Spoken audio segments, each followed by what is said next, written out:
Assalamualaikum warahmatullahi wabarakatuh. Halo semuanya, perkenalkan nama saya Aida Rahmawati, mahasiswi bimbingan konseling Universitas Islam Asy-Syafi'iyah. Di video kali ini saya akan menjelaskan mengenai kenakalan remaja. Masa remaja adalah masa yang indah, tapi tidak bisa dipungkiri nih bahwa masa remaja adalah masa yang penuh dengan gejolak. Teman-teman tahu nggak nih apa itu kenakalan remaja? Kenakalan remaja merupakan suatu perbuatan yang dilakukan remaja yang melanggar nilai, norma, dan hukum yang berlaku. Perilaku remaja ini tidak dapat diterima oleh masyarakat karena mengganggu sistem sosial yang ada. Lalu bentuk-bentuk apa aja sih yang bisa disebut sebagai kenakalan remaja? Jadi yang pertama ada kenakalan biasa. Kenakalan remaja yang tergolong pada kenakalan biasa ini diantaranya suka keluyuran, suka berkelahi, membolos sekolah, pergi dari rumah tanpa pamit, dan sebagainya. Selanjutnya ada kenakalan yang menjurus pada pelanggaran hukum. Kenakalan remaja yang menjurus pada pelanggaran hukum ini diantaranya adalah tawuran, berpakaian yang melanggar norma kesopanan, mengambil barang orang tanpa izin atau mencuri, dan sebagainya.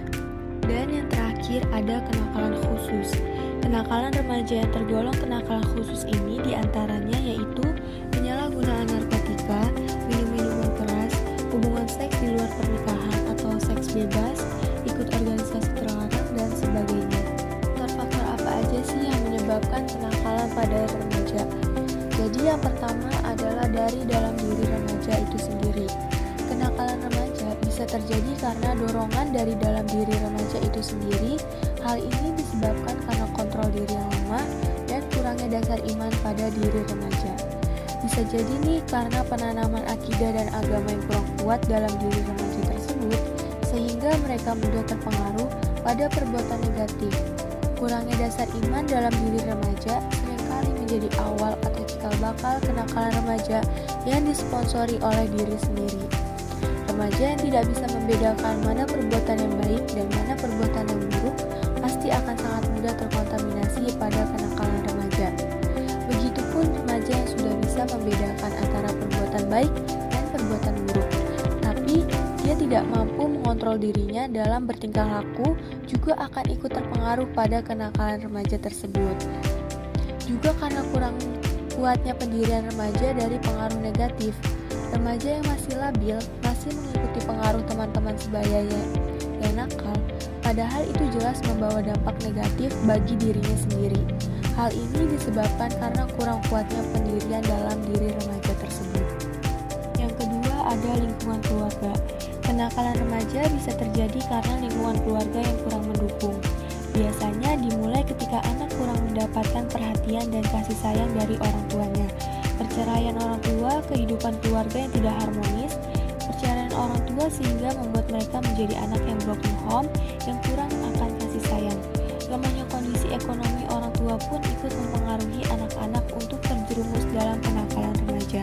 Seperti ketika anak-anak yang kondisi ekonomi orang tuanya lemah, bergaul dengan teman-temannya yang kaya, maka di situ anak akan menuntut kepada orang tuanya kenapa dia tidak bisa memiliki seperti apa yang dimiliki teman-temannya. Contohnya itu seperti kayak temannya membeli tas bermerek, sepatu baru, motor baru, dan sebagainya. Mereka pasti akan membanding-bandingkan kehidupannya dengan temannya, bahkan sampai menyalahkan takdir dan tidak mau mengakui orang tuanya yang dianggap miskin. Karena keinginannya yang tidak kesampaian, jadi mereka memilih jalan yang salah dan melampiaskannya pada perbuatan yang negatif seperti mencuri, memakai obat-obatan terlarang. Selain itu, pendidikan yang salah dalam keluarga pun seperti terlalu memanjakan ataupun mengekang anak bisa membuat anak terjerumus pada kenakalan remaja.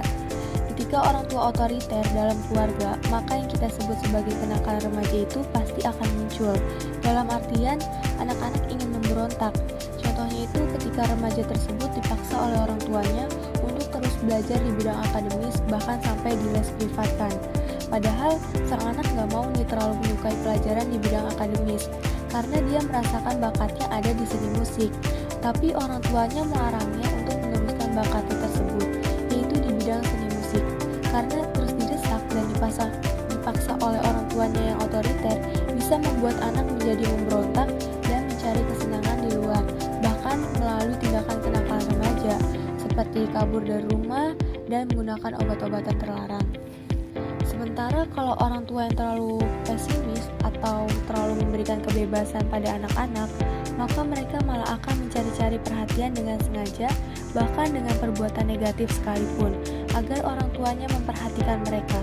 Pola asuh orang tua yang pesimis seperti terlalu memanjakan anak dan terlalu memberikan kebebasan tanpa adanya kontrol akan membuat anak cenderung melakukan tindakan negatif dan menyimpang. Seperti ketika anak-anak ikut tawuran di sekolah, sehingga pihak guru memanggil kedua orang tuanya untuk membicarakan permasalahan anaknya ini. Semua itu dilakukan oleh anak semata hanya agar orang tuanya memperhatikannya, meskipun nantinya di rumah akan dimarahi habis-habisan oleh orang tuanya. Yang ketiga, ada lingkungan tempat tinggal atau lingkungan masyarakat.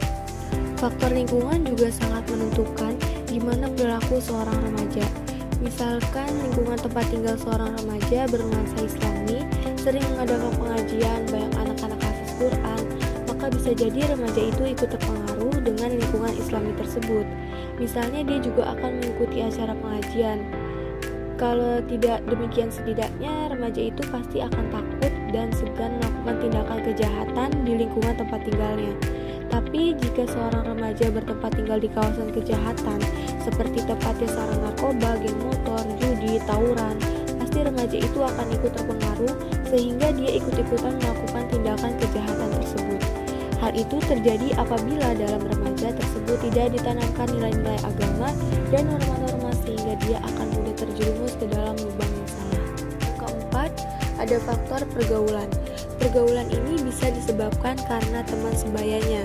Karena ketika para remaja ini bergaul dengan teman sebayanya yang berperangai atau bersikap jelek seperti suka nyontek, membuli, mencuri, tawuran, otomatis karena mereka itu adalah teman kita dan setiap hari bersama, maka hal itu bisa aja mempengaruhi para remaja tersebut untuk melakukan tindakan kenakalan seperti yang dilakukan oleh temannya itu. Dan yang terakhir, ada faktor dari teknologi. Semakin canggih teknologi, semakin mudah juga nih buat remaja untuk mengakses sesuatu yang sebenarnya tidak diperuntukkan untuk anak seusianya, seperti situs pornografi, video seks, dan konten yang menganut kekerasan.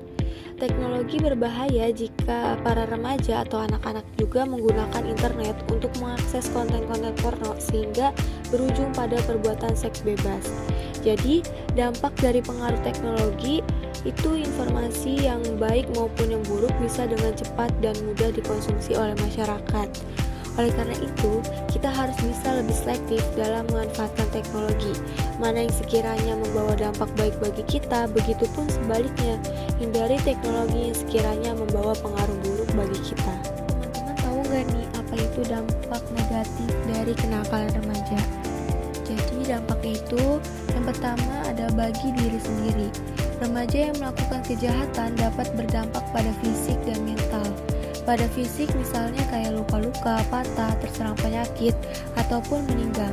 Sedangkan pada mental, kenakalan remaja tersebut akan mengantarnya kepada mental-mental yang lembek, berpikir tidak stabil dan kepribadiannya akan terus menyimpang dari segi moral yang pada akhirnya akan menyalahi aturan etika. Yang kedua, dampak bagi keluarganya. Remaja yang melakukan kenakalan akan berdampak pada keluarganya seperti adanya ketidakharmonisan dalam keluarga dan putusnya komunikasi. Hal ini disebabkan karena anak jarang berada di rumah dan selalu pulang larut malam. Keluarga yang anaknya sudah terlalu menyimpang akan merasa kecewa dan malu pada masyarakat. Dan yang terakhir nih, dampak bagi lingkungan masyarakatnya. Beberapa bentuk kenakalan yang dilakukan remaja ini bisa meresahkan dan mengganggu ketertiban masyarakat. Misalnya adalah seperti kebut-kebutan, tawuran, perampokan, dan lain-lain. Apa aja sih yang bisa kita lakukan untuk mengatasi kenakalan pada remaja ini? Jadi, upaya yang bisa kita lakukan untuk mengatasi kenakalan pada remaja ini, yaitu kita bisa mencoba mengajak remaja untuk melakukan kegiatan yang lebih positif. Yang kedua, kita bisa membentuk organisasi yang kreatif agar para remaja minat untuk bergabung dalam kegiatan tersebut, seperti contohnya organisasi mengenai kesenian daerah. Yang ketiga, kita bisa memberikan sosialisasi terhadap remaja akan bahayanya perilaku-perilaku yang menyimpang untuk perkembangan masa remajanya. Yang keempat, dari peran keluarganya dalam mempererat hubungan antara orang tua dan anak juga sangat penting agar tidak merasa kesepian dalam dirinya yang membuat anak berontak dan lebih menyukai lingkungan di luar daripada keluarganya. Oke, cukup sekian penjelasan dari saya. Semoga video ini dapat bermanfaat untuk kita semua. Terima kasih untuk semuanya. Bye bye and see you next time.